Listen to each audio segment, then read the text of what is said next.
अस्सलाम वालेकुम। नई वीडियोस के लिए चैनल को सब्सक्राइब जरूर कीजिए और बेल आइकॉन के बटन को दबा दीजिए। शुक्रिया।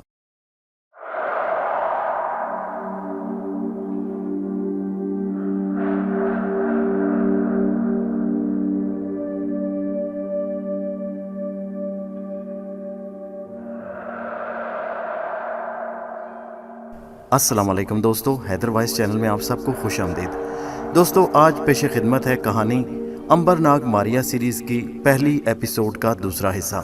जैसा कि आप जानते हैं कि पिछली किस्त में मलका नफरीती ने अपने बेटे अंबर को वापस लाने के लिए अपने हबशी गुलामों को वहां भेजा था और वो सराय में क़याम किया। लेकिन अंबर को जैसे ही सराय में मालूम हुआ कि वो लोग उसके पकड़ने आए हैं तो वो खामोशी से अपने गुलाम पोलका के साथ रात के अंधेरे में वहां से निकल गया। अब आगे क्या हुआ देखते हैं इस वीडियो में। अंबर और उसका गुलाम पोलका दोनों बड़ी खामोशी से उठे। उन्होंने चादरें अपने जिस्म के गिर्द लपेटी और आहिस्ता से दरवाज़ा खोलकर ड्योढ़ी में आ गए। ताक में मशल जल रही थी, उसकी रोशनी रात भर जलने के बाद धुंधली हो गई थी। अंबर ने पोलका का हाथ थामा और ड्योढ़ी का दरवाज़ा खोलकर बाहर निकल आया। खुले आसमान पर सितारे चमक रहे थे। वो रेत पर तेज से कदम उठाते खजूर के उन झुंडों के पास आ गए जहाँ उनके घोड़े बंधे हुए थे। एक लम्हा ज़ाया किए बगैर वो घोड़ों पर सवार हुए और उन्हें एड़ लगाकर शाम की सरहद की तरफ रवा हो गए। सुबह ज़मुर्द हबशी नाश्ते का इंतजार कर रहा था कि सराय की मालका दूध और जौ की रोटी लेकर अंदर दाखिल हुई। वो जोर जोर से बोल रही थी। अजीब पागल लोग थे, ये नाश्ता ना किया ना बताया और रातों रात उठकर भाग गए। ज़मुर्द ने पूछा, कौन भाग गए अम्मा जी? अरे वो मुसाफिर जो तुम्हारे साथ वाले कमरे में उतरे थे। ज़मुर्द ने नाश्ता करते हुए बताया।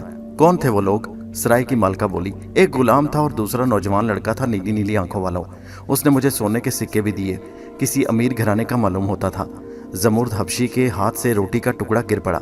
वो कब आए थे? तुम्हारे आने से कोई एक पहर घड़ी पहले आए थे। ज़मुर्द फौरन उठा और साथियों से बोला, जल्दी से घोड़ों पर जैन कसो, अंबर भागने न पाए। सराय की मालका मुंह ही देखती रह गई और तीनों हबशी सराय से निकलकर घोड़ों पर सवार होकर दौड़ पड़े। वो सरपट घोड़े दौड़ाते जा रहे थे। रात भर की शबनम से रेत सख्त हो गई थी और घोड़े बड़ी तेजी से दौड़ रहे थे, मगर वो अंबर से बहुत पीछे थे। अंबर और पोलका उस वक्त शाम की सरहदों पर पहुंच चुके थे। उन्होंने सरहदी चौकी पर पहरेदारों को सोने के सिक्के दिए और दमिश्क शहर के दरवाजे में दाखिल हो गए। दिन का एक पहर हो चुका था और शहर में खूब चहल पहल थी। पोलका अंबर को लेकर सीधा रिजाल की बहन के घर पहुंच गया। रिजाल की बहन ने अंबर को गले से लगाया और शाम की रस्म के मुताबिक उसके माथे पर जैतून के तेल में उंगली डुबोकर लगाई। रब तुम्हारी हिफाजत करे।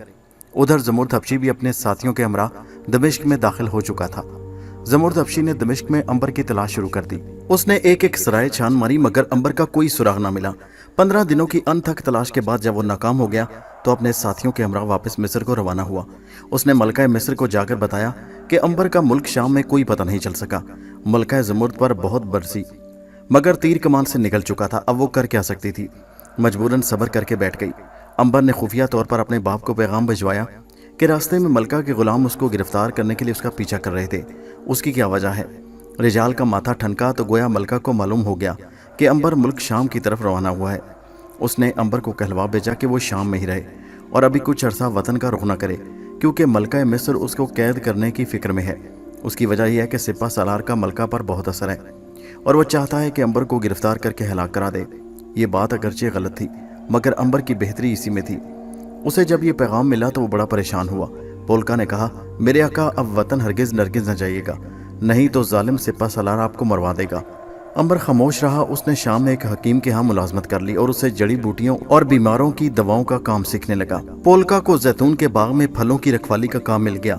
वक्त इसी तरह गुजरने लगा। 5 बरस बीत गए। इस दौरान में एक बार रिजाल और उसकी बीवी दमिश्क आकर चुपके से अंबर से मिल गए। वो फिरौन के मरने का इंतजार कर रहे थे ताकि उसकी मौत के बाद मलका पर अंबर के शहजादे होने का राज खोल दें। वक्त आहिस्ता आहिस्ता गुजरता चला गया। इस अरसे में अंबर को सारी जड़ी बूटियों का इल्म हो गया।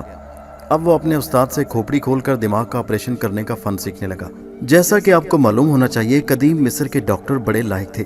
वो दिमाग का इलाज अब खोपड़ी खोल कर करते थे। इस काम में वो इस कदर माहिर थे कि बड़े आराम से इंसान की आधी खोपड़ी खोल देते और फिर नाजुक औजारों की मदद से दिमाग का ऑपरेशन करके मरीज को अच्छा कर देते। 5 बरस के अंदर अंदर अंबर इस फन में भी माहिर हो गया। उसने अपने उस्ताद के सामने कई मरीजों की खोपड़ी खोलकर उनका इलाज किया और उन्हें शिफा याब किया। इस दौरान में अंबर के माँ बाप बहुत बूढ़े हो गए। अंबर पूरा जवान हो चुका था। उसकी फूफी का भी इंतकाल हो चुका था और वो पोलका के साथ अपने उस्ताद की हवेली में रहता। इसी साल मिस्र में बहुत बड़ा सैलाब आया। अंबर के दोस्त कहर जमान ने उसे खबर दी कि उसके माँ बाप सैलाब में हलाक हो गए हैं। अंबर की आंखों में आंसू आ गए। वो अपने मरहूम बाप की कब्रों पर दुआ मांगने के लिए मिस्र भी नहीं जा सकता था। वो सब्र शुक्र करके दमिश्क में ही बैठा रहा। उसे शाम आए 12 बरस गुजर गए। इस अरसे में उसे पता चला कि फ़िरौन मर गया है और उसकी जगह उसका छोटा भाई अखनातून तख्त पर बैठ गया है। अंबर उसी दिन का इंतज़ार कर रहा था। उसने पोल्का को साथ लिया और एक रोज़ अपने उस्ताद को अलविदा कहकर मिस्र की तरफ रवाना हो गया। वो पूरे 13 बरस बाद अपने वतन वापस मिस्र लौटा था। जब वो वहाँ से गया था तो 9 उम्र लड़का था, मगर अब पूरा जवान हो चुका था और तिब में महारत हासिल कर चुका था। मिस्र पहुंचकर वो सबसे पहले अपने पुराने घर गया। घर को सैलाब बहा कर ले गया। वहाँ अब सिवाय मिट्टी और रेत के छोटे छोटे टीलों के कुछ न था। वो सीधा अपने बचपन के दोस्त कहर जमान के घर गया। कहरमान भी अब जवान हो गया था। वो फ़िरौन की शाही फौज में मुलाजिम था। कहरमान अपने पुराने दोस्त अंबर को देखकर उससे लिपट गया। फिर उसने उसके माँ बाप की वफ़ात पर दिली रंजो गम का इजहार किया और उसे माँ बाप की कब्रों पर ले गया। अंबर ने रोती हुई आंखों के साथ अपने माँ बाप की कब्रों पर दुआ मांगी और वापस कहरमान के घर आ गया। कहरमान का घर बड़ा खूबसूरत और सजा हुआ था। वो एक कवि हैकल फौजी जवान बन गया था जिसको बड़ी अच्छी तनख्वाह मिलती थी। मुझे खुशी है कहरमान कि तुम शाही फौज में चले गए। कहरमान ने कहा, अभी तुम्हें अनकरीब ये भी सुनकर खुशी होगी कि मैं मिस्र का फ़िरौन बन गया हूँ। अंबर ने मुस्कुराकर कहा, खुदा करे ऐसा ही हो। ऐसा ही होगा अंबर, तुम देख देना। एक दिन मेरे हाथ में मुकद्दस छड़ी होगी, सर पर सोने का काबी ताज होगा और मैं मिस्र के तख्त पर फ़िरौन बना बैठा हूँगा। कुछ देर दोनों इधर उधर की बातें करते रहे। फिर अचानक कहरमान बोला, अरे हाँ, मैं तो भूल ही गया। तुम्हारे बाप ने मरते हुए मुझे एक संदूकची दी थी और कहा था कि ये अंबर को दे देना। तुम्हारी अमानत मेरे पास महफूज है, वो तुम ले लो। शुक्रिया कहरमान, कहाँ है मेरी अमानत? कहरमान अपने कमरे में गया और सफ़ेद रंग की एक हाथी दांत की संदूकची ले आया। ये लो भाई, अपनी अमानत संभालो। शुक्रिया कहरमान, अच्छा अब मैं चलता हूँ। फिर कब मिलोगे? शाम को आऊँगा, कहरमान ने कहा। ज़रूर आना, तुम्हें अपने एक दोस्त से मिलाऊंगा। ज़रूर आऊँगा। अंबर हाथी दांत की संदूकची लेकर वापस सराय में आ गया। यहाँ आकर उसे मालूम हुआ कि पोल्का घोड़े से गिरकर हलाक हो चुका है। अंबर पर तो गोया गम का पहाड़ टूट पड़ा। अब वो इस दुनिया में बिल्कुल अकेला रह गया था। वो बहुत देर सराय के अंधेरे कमरे में लेटा आंसू बहाता रहा। फिर उसने अपने आप को हौसला दिया और हिम्मत करके उठ बैठा। उसने गर्म दूध का एक प्याला पिया और संदूकची खोलकर उसे देखने लगा कि मरहूम बाप ने उसके लिए क्या छोड़ा है। सबसे पहले उसे अपने बाप का एक ख़त मिला। उसने ख़त खोलकर पढ़ना शुरू किया। उस ख़त में अंबर के बाप रिजाल ने सारा राज खोलकर बयान कर दिया था। ख़त पढ़ने के बाद अंबर हैरत में गुम हो गया। क्या मलका मिस्र उसकी माँ है? अंबर का जिस्म इस ख्याल से कांप गया कि वो एक जालिम फ़िरौन का बेटा है। रिजाल ने ख़त के आखिर में लिखा था, प्यारे बेटे, तुम्हें इस संदूकची में एक शाही मोहर भी मिलेगी। ये मोहर फ़िरौन की ख़ास मोहर है और सिवाय शहजादे के और किसी के पास नहीं हो सकती। ये मोहर उस कश्ती में ही मिली थी जिसमें लिटाकर तुम्हें दरियाए नील में बहा दिया गया था। अंबर ने संदूकची का निचला हिस्सा उलट दिया। फ़िरौन के सोने के शाही मोहर सुर्ख मखमल के गिलाफ में लिपटी हुई उसके सामने पड़ी थी। अंबर ने मोहर उठाकर अपनी जेब में रख ली। उसने ख़त को भी संभाल कर रख लिया और अजीब किस्म के ख्यालात में खोया हुआ सो गया। अगले रोज़ उठकर वो कहरमान के पास गया। कहरमान वर्दी पहनकर शाही महल जाने की तैयारियां कर रहा था। उसका वो सफ़ेद घोड़ा रथ उसके मकान में खड़ा था। उसने अंबर को बाहर आते देखकर उसे खुश आमदेद कहा, दोस्त तुम रात आए नहीं, तुम्हें एक ख़ास जगह लेकर जाना था। अंबर ने कहा, मैं थका हुआ था, बिस्तर पर लेटते ही होश न रहा। खैर कोई बात नहीं, आज चलेंगे। अंबर ने कहा, कहरमान, मैं इस शहर में तबाबत का काम करना चाहता हूँ। क्या तुम इस सिलसिले में मेरी मदद कर सकते हो? क्यों नहीं, मैं तुम्हारा दोस्त हूँ। तुम्हें जिस किस्म की मदद चाहिए मैं करने को तैयार हूँ। तो अंबर बोला, मैं इस शहर की किसी छोटी सी हवेली में बीमारियों के लिए एक शिफा खाना बनाना चाहता हूँ। मैंने ये हुनर अपने उस्ताद से सीखा है और चाहता हूँ कि कभी भी दुखी और बीमार लोगों। कहरमान ने कहा, ये कौन सी मुश्किल बात है, मैं आज इसका बंदोबस्त किए देता हूँ। दरिया किनारे मेरी अपनी खाली हवेली पड़ी है, तो वही ले लो और अपना काम शुरू कर दो। तुम्हारा शुक्रिया कहरमान, तुम मेरे सच्चे दोस्त हो। लंबा तिरंगा कहरमान कहका लगाकर हंस दिया और अंबर के कंधे पर जोर से हाथ मारकर बोला, ये बात कहने की क्या ज़रूरत है, हम दोनों दोस्त हैं, सच्चे दोस्त हैं और हमेशा रहेंगे। अगर तुम कहो तो मैं शाही फ़ौज में भी तुम्हें नौकरी दिलवा सकता हूँ। नहीं यार, मैं बीमार लोगों की खिदमत करना चाहता हूँ, जैसे तुम्हारी मर्ज़ी। मगर हाँ, आज शाम मेरे साथ चलना मत भूलना, मैं शाम को ज़रूर आऊँगा। शाम को कहरमान अंबर को लेकर एक शहर की बहुत बड़ी मशहूर और अमीर तरीन रकासा के पास ले गया, जहाँ शहर के अमरा और शायर लोग आकर वक्त गुजारते। उस रकासा का नाम तलाला था। وہ بڑی پروکار اور خوبصورت عورت تھی۔ کہرمان نے طلالہ سے امبر کا تعارف کروایا۔ وہ امبر سے باتیں کرنے لگی۔ اب امبر دوسرے تیسرے روز طلالہ کے پاس پہنچ جاتا۔ اس عرصے میں امبر نے حویلی میں اپنا شفا خانہ بنا لیا، جہاں سینکڑوں مریض آ کر اپنا علاج کرواتے تھے۔ امبر نے کئی امیر لوگوں کا دماغی آپریشن بھی کامیابی سے کیا اور خوب دولت کمائی، لیکن وہ اپنی ساری دولت رقاصہ طلالہ کے گھر آ کر خرچ کر دیتا۔ یہ ایک بری عادت تھی جو اس کے دوست نے اسے ڈال دی تھی۔ امبر چونکہ خاندانی آدمی تھا، اس لیے وہ برائی سے بچنا چاہتا تھا۔ ایک روز اس نے طلالہ سے کہا، طلالہ میں چاہتا ہوں کہ تم مجھ سے شادی کر لو تاکہ ہم دونوں ایک شریفانہ اور نیک زندگی بسر کریں۔ طلالہ کہا مار کر ہنس پڑی اور بولی، کیا تمہارے پاس اتنی دولت ہے کہ تم مجھ سے شادی کر سکو؟ امبر نے کہا، تم جو مانگو وہ دینے کو تیار ہوں تاکہ تمہیں اس بری دنیا سے نجات ملے اور میرا گھر بھی آباد ہو۔ طلالہ نے کہا، اپنے آپریشن کے اوزار لا کر مجھے دکھا۔ امبر کانپ اٹھا۔ اس زمانے میں آپریشن کے اوزار بے حد مقدس سمجھے جاتے کیونکہ ان سے بیمار لوگوں کا علاج کیا جاتا۔ اس کے بارے میں یہ خیال تھا کہ ان اوزاروں پر نیکی کے فرشتوں کا سایہ ہوتا ہے، مگر امبر نے انکار نہ کیا، اور محض اس خیال سے کہ اگر اتنی قربانی دے کر ایک بھٹکا ہوا انسان سیدھی راہ پر آ جائے تو یہ کوئی سودا مہنگا نہیں۔ طلالہ بڑی حیران ہوئی۔ اسے ہرگز امید نہیں تھی کہ امبر اوزاروں جیسی مقدس شے اسے دینے پر تیار ہوگا۔ ویسے بھی اس دور میں آپریشن کے اوزار سونے سے بھی زیادہ مہنگے تھے۔ دوسرے روز امبر نے سارے کے سارے اوزار لا کر طلالہ کے حوالے کر دیے۔ طلالہ نے اوزار لے کر اپنے صندوق میں بند کر دیے اور تالی بجا کر 2 ہٹے کٹے حبشیوں کو بلایا اور کہا، اس نوجوان کو دھکے دے کر میرے گھر سے باہر نکال دو۔ امبر حیرت زدہ ہو کر طلالہ کا منہ دیکھنے لگا۔ یہ تم کیا کہہ رہی ہو طلالہ؟ طلالہ نے غصے میں گرج کر کہا، ارے تم کیا سمجھتے ہو کہ میں تم جیسے بھکاری سے شادی کروں گی؟ نکل جا میرے گھر سے، اور پھر کبھی ادھر کا رخ کیا تو گردن کٹوا دوں گی۔ امبر کچھ کہنے کے لیے آگے ہی بڑھا کہ ہٹے کٹے حبشی آگے بڑھے۔ انہوں نے امبر کو اٹھایا اور دروازے میں سے بڑے زور کے ساتھ باہر گلی میں پھینک دیا۔ امبر کو سخت چوٹیں آئیں اور بے ہوش ہو گیا۔ آسمان پر بادل زور سے گرجے، بجلی چمکی اور بارش شروع ہو گئی۔ امبر کو ہوش آیا تو وہ کیچڑ میں لت پت پڑا تھا اور اس پر بارش کا پانی گر رہا تھا۔ اس کے دل نے عبرت پکڑ لی۔ وہ چپکے سے اٹھا اور اپنی حویلی میں آ کر تخت پوش پر لیٹ گیا۔ پھر اس نے غسل کیا، اپنے زخموں پر مرہم لگائی، کپڑے بدلے اور بستر پر لیٹ گیا۔ 1 ہفتے کے بعد اس کے زخم ٹھیک ہوئے۔ اس نے کہرمان سے کوئی بات نہ کی، اس لیے کہ اب کہرمان فرعون کی فوج کا سپہ سالار بن چکا تھا اور اپنا مکان چھوڑ کر شاہی محل میں رہتا تھا۔ وہ بہت کم امبر سے ملتا تھا۔ امبر نے غسل کے بعد دھلے ہوئے پرانے کپڑے پہنے اور آخری بار طلالہ سے ملاقات کرنے اس کے عالیشان مکان پر آ گیا۔ طلالہ نے اسے اندر بلوانے سے انکار کر دیا۔ امبر نے کہلوا بھیجا کہ وہ اس کے لیے تحفہ لایا ہے۔ طلالہ نے لالچ میں آ کر اسے بلوا لیا۔ وہ ایک شاندار مسہری پر بیٹھی تھی۔ امبر نے اس کے پاس آ کر جیب سے فرعون کی سونے کی شاہی مہر نکال کر کہا، اسے پہچانتی ہو؟ طلالہ کی آنکھیں پھٹی کی پھٹی رہ گئیں۔ وہ فرعون کی شاہی مہر کو صاف طور پر پہچان گئی تھی۔ اس نے کہا، ہاں یہ شاہی مہر ہے، اس کو غور سے دیکھ لو۔ میں دیکھ رہی ہوں امبر، یہ فرعون کی شاہی مہر ہے، مگر یہ تمہارے پاس کیسے آئی؟ اس لیے کہ یہ میری ہے اور میرا حق ہے۔ کیا مطلب؟ امبر نے حقارت سے طلالہ کی طرف دیکھ کر کہا، تم بد نصیب ہو طلالہ، ایک وقت آئے گا جب تمہیں علم ہوگا کہ تم نے امبر سے نہیں بلکہ فرعون مصر کے بیٹے سے شادی سے انکار کیا ہے۔ پھر تم پچھتاؤ گی مگر کچھ نہ ہو سکے گا۔ اتنا کہہ کر امبر بڑی تیزی سے واپس ہو گیا۔ طلالہ اسے پکارتی رہی مگر امبر اسی اثناء میں مکان سے باہر جا چکا تھا۔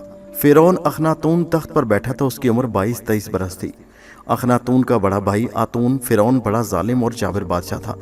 وہی امبر کا باپ تھا اور اسی نے حکم دے رکھا تھا کہ اس کی کسی بھی ملکہ کے ہاں اگر لڑکا پیدا ہو تو اسے قتل کر دیا جائے۔ امبر کی قسمت اچھی تھی کہ وہ اپنی ماں ملکہ نفریتی کی عقل مندی سے دریا کی لہروں پر بہتا ہوا رجال کے گھر جا پہنچا اور بچ گیا۔ اس کی موت کے بعد لوگوں نے سکھ کا سانس لیا۔ اخناتون بڑا نرم دل، نیک اور رعایا کا ہمدرد بادشاہ تھا، مگر تاریخی اعتبار سے جو بات اس میں سب سے نمایاں تھی وہ یہ تھی کہ یہ فرعون بتوں کی پوجا نہیں کرتا تھا۔ اس سے پہلے جتنے بھی فرعون گزرے وہ مختلف بتوں کی پوجا کرتے۔ انہوں نے بجلی، بادل، پہاڑ، ستارے، سانپ اور سورج کے بت بنا رکھے تھے جن کی وہ مندروں میں پرستش کیا کرتے۔ مصر کے پایا تخت تھیسس میں سورج دیوتا کا ایک بہت بڑا مندر تھا۔ اس مندر میں سورج کے ساتھ ساتھ آگ، پانی، بجلی اور سانپ کے دیوتاؤں کی بھی پوجا ہوتی۔ اخناتون فرعون نے تخت پر بیٹھتے ہی اعلان کر دیا کہ وہ بتوں کی پوجا کے خلاف ہے۔ اس سے پہلے فرعون اپنے آپ کو خدا کہلوایا کرتے تھے۔ اخناتون نے اعلان کیا کہ وہ خدا نہیں، سورج، آگ، بجلی، بادل اور سانپ بھی خدا نہیں بلکہ خدا کی بنائی ہوئی مخلوق ہیں۔ خدا ان تمام چیزوں سے بلند و بالا ہستی ہے۔ پیارے ساتھیوں، یہ آج سے ٹھیک 3300 سال پہلے کا واقعہ ہے کہ اخناتون فرعون نے اعلان کیا کہ خدا ایک ہے، جو زمینوں اور آسمانوں کا مالک ہے، جس نے ساری چیزیں بنائیں، مگر اس کو کسی نے نہیں بنایا، کوئی اس کا ثانی نہیں، نہ وہ کسی سے پیدا ہوا اور نہ کسی نے اسے پیدا کیا۔ مصر کے فرعونوں کی پوری تاریخ میں یہ پہلا فرعون تھا جو توحید پرست تھا، یعنی ایک خدا پر ایمان رکھتا تھا۔ اس نے اپنے بھائی کی بیوہ ملکہ نفریتی سے شادی کر لی اور کرناک شہر میں ایک بہت بڑی عبادت گاہ بنائی جس میں کوئی بت نہیں تھا۔ اس میں وہ آسمان کی طرف منہ کر کے عبادت کیا کرتا۔ اخناتون بڑے زبردست کردار کا مالک تھا۔ وہ ایک خدا پرست تھا۔ وہ تخت و تاج کے علاوہ بہت بڑی سلطنت کا مالک تھا، مگر ان چیزوں سے اسے ذرا بھر محبت نہیں تھی۔ اس نے اپنی تمام کنیزوں، لونڈیوں اور غلاموں کو آزاد کر دیا۔ وہ اپنے کام خود ہی کرتا۔ اس نے لوگوں کے پرانے مذہب بت پرستی کے خلاف قانون قرار دے کر بڑا انقلابی قدم اٹھایا۔ اکثر لوگ اس کے خلاف ہو گئے، خاص طور پر بتوں کے بڑے پجاری تو آگ بگولا ہو گئے، کیونکہ ان کے حلوے مانڈے چلتے ہی بتوں کی پوجا کرنے والوں کے سر پر تھے، مگر اخناتون کے سامنے آنکھ نہیں اٹھا سکتے تھے، اس لیے کہ وہ مصر کا بادشاہ تھا۔ مگر ان پجاریوں نے اندر ہی اندر اخناتون کے خلاف سازشیں شروع کر دیں۔ امبر کا بچپن کا دوست کہرمان اب مصر کی فوج کا سپہ سالار بن چکا تھا۔ وہ اس چکر میں تھا کہ کسی طرح اخناتون فرعون کا تختہ الٹ کر خود تخت پر قبضہ کر لے۔ وہ بڑی جد و جہد اور محنت کے بعد سپہ سالار کے عہدے تک پہنچا تھا۔ اس نے جب دیکھا کہ دربار کے سارے پجاری اخناتون کے خلاف ہو گئے ہیں تو اس نے پجاریوں کو ساتھ ملانے کا فیصلہ کر لیا۔ بڑے پجاری کا نام ارشمس تھا۔ ایک روز کہرمان نے ارشمس کو اپنے ساتھ لیا اور رتھ پر سوار ہو کر شہر سے باہر انگوروں کے باغ میں گیا۔ یہاں انگوروں کی بیلوں کے سائے میں سنگ مرمر کا ایک چبوترا تھا۔ دونوں چبوترے پر بیٹھ گئے۔ پجاری ارشمس نے کہا، اے مصری فوج کے سپہ سالار کہرمان، آپ نے مجھے کس لیے یاد کیا؟ کہرمان نے تلوار کے قبضے پر ہاتھ رکھتے ہوئے کہا، ارشمس، تمہیں تو معلوم ہے کہ فرعون اخناتون حد سے آگے بڑھ رہا ہے۔ وہ ہمارے باپ دادا کے مذہب کو برباد کرنے پر تلا ہے۔ اس نے ہمارے مندروں میں ہمارے بتوں کو توڑ دیا۔ اس نے حکم دے دیا کہ اب ان مندروں میں بتوں کی پوجا نہیں ہوگی بلکہ ایک خدا کی پوجا ہوگی۔ ارشمس بولا، فرعون نے ہمارے مذہب میں مداخلت کر کے ہماری رعایا کو ناراض کیا ہے۔ کوئی پجاری ایسا نہیں جو فرعون کے حق میں ہو، اسے اچھا سمجھتا ہو۔ اس نے ہمارے آباء و اجداد کے بتوں کی توہین کی ہے۔ اس نے ایک ایسا گناہ کیا جس کی سزا اسے دیوتا ضرور دیں گے۔ کہرمان بولا، میں آسمانی دیوتاؤں کی طرف سے فرعون کو اس کے گناہ کی سزا دینا چاہتا ہوں کہ فرعون کو تخت سے اتار کر جلا وطن کر دیا جائے اور اپنے باپ دادا کے مذہب کو پھر سے بحال کیا جائے۔ اگر ہم نے ایسا نہ کیا تو 100 سال بعد ہمارے مذہب کا کوئی نام لینے والا دکھائی نہ دے گا۔ ارشمس گہری سوچ میں پڑ گیا۔ کہرمان، آپ چاہتے کیا ہیں؟ آپ ہمارے آباء اجداد کی کھوئی ہوئی عزت بحال کرنا چاہتے ہیں یا تخت و تاج پر قبضہ؟ ارشمس نے کہرمان کے دل کی بڑی کمزور رگ پر ہاتھ رکھ دیا تھا، مگر کہرمان بھی بڑا چالاک تھا۔ اس نے اپنے دل کی بات چھپاتے ہوئے کہا، مجھے مصر کے تخت و تاج سے کوئی دلچسپی نہیں۔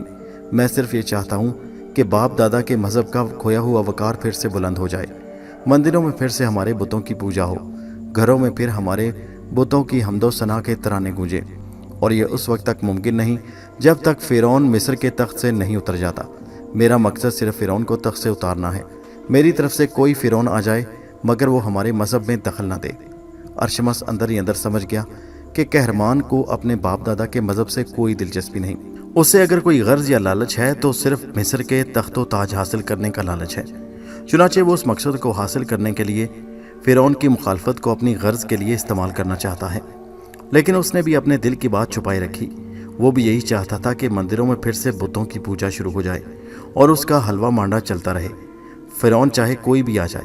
اس نے سر ہلا کر کہا، تم ٹھیک کہتے ہو کہرمان، اگر تمہارا عقیدہ یہی ہے تو میں تمہارے ساتھ ہوں۔ مصر کے تمام پجاری تمہارے ساتھ ہیں۔ ہم اپنے مذہب کی ذلت ہرگز برداشت نہیں کر سکتے۔ میں یہی چاہتا ہوں اور اس پر عمل کروں گا۔ اس کے بعد کہرمان بڑے پجاری کو لے کر واپس چل پڑا۔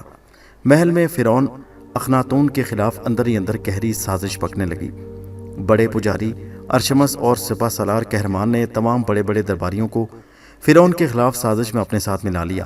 اب وہ مناسب وقت کا انتظار کرنے لگے۔ اسے اتنا ضرور معلوم تھا کہ فوج کا ایک طبقہ نیک دل فرعون کی انسانی ہمدردی اور اصلاحات سے بہت متاثر ہے، اس لیے کہ اس نے فوج کے بعض افسروں کی تنخواہیں بڑھا دیں، ان کا راشن بھی دگنا کر دیا، ان کے بچوں کے لیے دریائے نیل کے کنارے خوبصورت مکان بنوا دیے۔ اس کے خلاف کہرمان نے اندر ہی اندر زہر پھیلانا شروع کر دیا۔ کہ فرعون نے فوج کے ایک حصے کو رشوت دے کر خریدنے کی کوشش کی ہے۔ پجاریوں نے بھی فوج میں یہ بات عام کر دی کہ فرعون اخناتون سے دیوتا ناراض ہو گئے ہیں۔ یہ امبر فرعون کی اصلاحات سے بہت خوش تھا۔ وہ اخناتون کی شرافت اور انسانی محبت کے جذبے اور ایک خدا کی عبادت کرنے کے خیال سے متاثر تھا، مگر وہ محل سے باہر تھا اور بادشاہ کے لیے کچھ نہیں کر سکتا تھا۔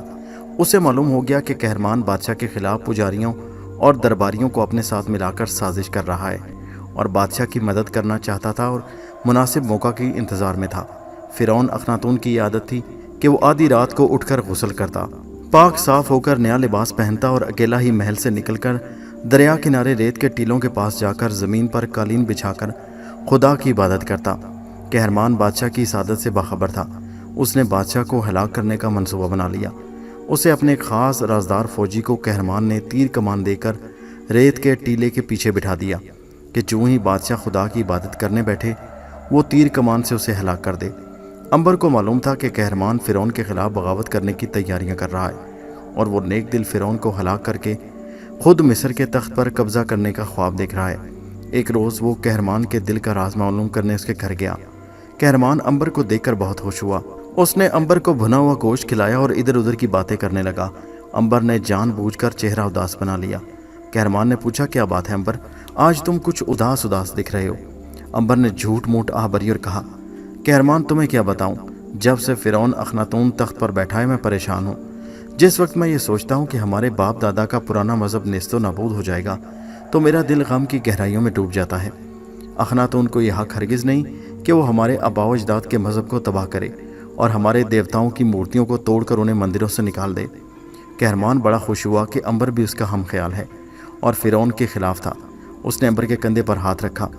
اس بات سے میں بھی پریشان ہوں امبر، اور ساری رعایا پریشان ہے، سارے پجاری اور درباری بھی۔ وہ یہ کبھی برداشت نہیں کرتے کہ اخناتون ہمارے مذہب پر حملہ کرے۔ قاتلانہ حملہ تو اس نے کر دیا ہے قہرمان۔ اس وقت مصر کے کسی مندر میں ہمارے مذہب کا، ہمارے دیوتاؤں کا ایک بھی بت نہیں۔ کیا تم سمجھتے ہو کہ اگر ہم نے غفلت کی تو دیوتاؤں کا ہم پر قہر نازل نہیں ہوگا؟ قہر تو ضرور نازل ہوگا۔ پھر اس کا کیا علاج ہے؟ ہم کس طرح اپنے دیوتاؤں کی خوشنودی حاصل کر سکتے ہیں؟ ہم کس طریقے پر عمل کر کے اپنے پرانے اور آبائی دین کو تباہی سے بچا سکتے ہیں؟ قہرمان سوچنے لگا کہ وہ اپنی اس منصوبے کے بارے میں امبر کو آگاہ کرے یا نہ کرے۔ اس نے فیصلہ کیا کہ ابھی اس کا وقت نہیں آیا۔ اس نے کہا، یہ سوچنا رعایا کا کام ہے، پجاریوں اور درباریوں کا۔ میں تو ایک عام سپاہی ہوں، میرا کام ملک کی حفاظت کرنا ہے۔ میں تمہیں کیا بتا سکتا ہوں؟ تم سوچو کہ تمہیں اپنے مذہب کو بچانے کے لیے کیا کرنا چاہیے۔ امبر سمجھ گیا کہ قہرمان اس کو دامن نہیں پکڑانا چاہتا۔ قہرمان بڑا چالاک تھا۔ امبر نے بات آگے بڑھانا مناسب نہ سمجھی اور تھوڑی دیر بیٹھ کر ادھر ادھر کی باتیں کرنے کے بعد اپنی حویلی میں واپس آ گیا۔ امبر پریشان تھا۔ اسے یقین ہو چکا تھا کہ قہرمان نے نیک دل فرعون اخناتون کو قتل کروا کر خود تخت و تاج پر قبضہ کرنے کا منصوبہ بنا رکھا ہے۔ وہ اخناتون کو قہرمان کی ہلاکت سے بچانا چاہتا تھا۔ وہ چاہتا تھا کہ اپنی ماں ملکہ نفریتی کے پاس جا کر اپنا آپ ظاہر کر دے، اسے کہہ دے کہ وہی اس کا بیٹا ہے اور قہرمان کی سازش سے آگاہ کر دے۔ وہ راتوں کو بستر پر لیٹا کروٹیں بدلتا رہا۔ اسے نیند نہیں آ رہی تھی۔ آخر وہ اٹھا اور حویلی سے باہر نکلا اور دریا کے کنارے ٹہلنے لگا۔ رات کے وقت جنگلی جانوروں کے خطرے کے خیال سے اس نے اپنا تیر کمان کندھے پر ڈال لیا تھا۔ رات بڑی خوشگوار تھی، ٹھنڈی ٹھنڈی ہوا چل رہی تھی۔ موسم کا اثر امبر کی طبیعت پر بہت اچھا پڑا۔ وہ ٹہلتے ٹہلتے دریا کنارے کافی دور نکل گیا۔ دریائے نیل کا پانی بڑے سکون اور خاموشی کے ساتھ بہہ رہا تھا۔ اس میں ستاروں کا عکس جھلملا رہا تھا۔ امبر ریت کے ٹیلوں کے درمیان ٹہلتا ٹہلتا ایک کھلے میدان میں پہنچا تو اس نے دیکھا کہ ایک جوان آدمی سفید لباس پہنے قالین پر بیٹھا آسمان کی طرف ہاتھ اٹھائے عبادت کر رہا ہے۔ ایک رتھ قریب ہی کھڑا تھا۔ اچانک امبر کو خیال آیا کہ کہیں وہ فرعون مصر اخناتون تو نہیں۔ اس نے سن رکھا تھا کہ فرعون اکثر راتوں کو دریائے نیل کے کنارے خدا کی عبادت کرتا تھا۔ امبر ایک چھوٹے سے ٹیلے کی اوٹ میں ہو کر بیٹھ گیا اور فرعون مصر کو خدا کی عبادت کرتے دیکھنے لگا۔ اس کا خیال صحیح تھا۔ جس شخص کو وہ ریت پر بیٹھے عبادت کرتے دیکھ رہا تھا وہ فرعون مصر ہی تھا۔ فرعون دونوں ہاتھ آسمان کی طرف اٹھائے، گردن جھکائے قالین پر دو زانو بیٹھا خدا کی عبادت میں مصروف تھا۔ امبر کا دل بھی خدا کی محبت سے لبریز ہو گیا۔ امبر اس منظر کو دیکھنے میں اتنا محو تھا کہ اچانک اس نے محسوس کیا کہ ایک سایہ ٹیلے سے نکل کر فرعون کی طرف بڑھ رہا ہے۔ امبر چوکنا ہو گیا۔ سایہ آہستہ آہستہ رینگتا ہوا فرعون کے عقب سے آگے چلا جا رہا تھا۔ अंबर का माथा ठनका कि कहीं फिरौन के खिलाफ कोई भयानक साजिश पर अमल तो नहीं हो रहा। अभी वो सोच ही रहा था कि साया फिरौन के अकब में पहुंचकर उठकर खड़ा हो गया और उसने चमड़े की पेटी में हाथ डालकर चमकता हुआ खंजर निकाल लिया। अंबर कांप उठा।